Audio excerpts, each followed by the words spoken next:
रसूलुल्लाह की हदीथ एक बहुत ही इंटरेस्टिंग हदीथ है जिसमें रसूलुल्लाह ने फरमाया था कि क़यामत तब तक नहीं आएगी जब तक तुम मुसलमान ऐसे लोगों से नहीं लड़ोगे जिनकी शक्ल बिल्कुल रेड लाल होगी, नाक फ्लैट होंगे, आंखें छोटी होंगी और चेहरे शील्ड्स की तरह फ्लैट होंगे। रसूलुल्लाह की वफात के बाद मुसलमानों की एम्पायर प्योर अरब में फैल गई और खिलाफत शीदा के 30 सालों में मुसलमान दुनिया की सुपर पावर बन गए। उमैयाद और अब्बासिड खिलाफत। रशीदून खिलाफत के बाद बनु उमैयाद ने 90 इयर्स तक हुकूमत की और एम्पायर का साइज बहुत बढ़ा दिया, लेकिन उनका एक बड़ा मसला था कि वो सिर्फ अरबों की खिलाफत थी और नॉन अरब लोगों की कोई हैसियत नहीं थी। इस बंगावत के बाद अब्बासिड अब्बासी खानदान ने खिलाफत संभाली, जिसके डुर को इस्लामिक गोल्डन एज कहा जाता है।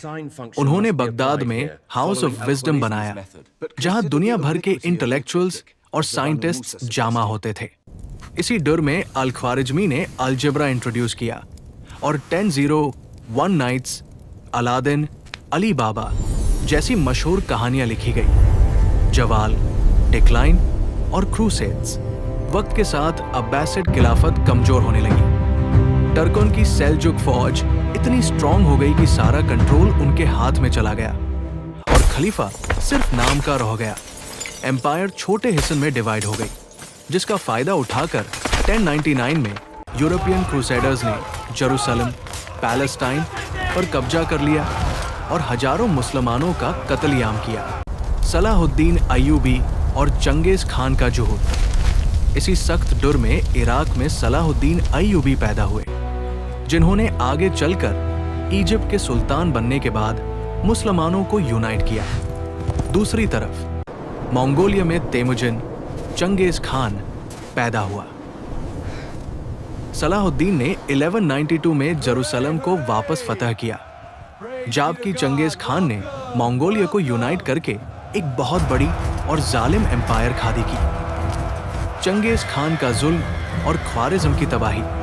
चंगेज खान ने चाइना के कैपिटल बीजिंग को फतह किया और लोगों के सरों के पिरामिड्स बनाए। उसने अपनी आर्मी में सख्त रूल्स बनाए थे। अगर 10 के ग्रुप में से एक भी भगता तो बाकी 9 के सर काट दिए जाते। जब ख्वारिज्म एम्पायर के बादशाह ने चंगेज खान के एम्बेसडर का सर काट दिया,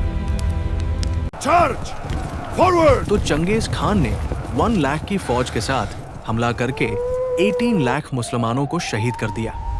उसने एक मस्जिद में खड़े होकर कहा कि वो खुदा का अजाब बनकर आया है। बगदाद का सुकूत, fall of Baghdad. Genghis Khan के पोते हुलगू खान ने 1258 में बगदाद पर हमला किया। मुसलमान आपस में फिरकों में डिवाइड इसलिए बगदाद छिन गया और अब्बासिड खिलाफत हमेशा के लिए खत्म हो गई। इतना खून बहा कि दरियाए फुरत का रंग पहले लाल हुआ और फिर हाउस ऑफ विजडम की किताबें फेंकने की वजह से रंग काला, ब्लैक हो गया। एन जलूद की जंग और मंगोल्स का इस्लाम कबूल करना। मामलुक सल्तनत के जनरल बाइबर्स ने पैलेस्टाइन के एन जलूद के मकाम पर मंगोल्स को पहली बार बहुत बुरी तरह हारा और उनकी एक्सपांशन रोक दी। बाद में यही मंगोल इस्लाम से इतने इम्प्रेस हुए कि उनका पूरा खानदान मुसलमान हो गया। इंडिया पर हुकूमत करने वाली मुगल एम्पायर भी इसी चंगेज खान की औलाद में से थी। आखिर में वीडियो में बताया गया है कि जहां चंगेज खान को सिर्फ एक जालिम के तौर पर याद किया जाता है, वही हजरत उमर R.A. को पूरी दुनिया एक ग्रेट लीडर मानती है।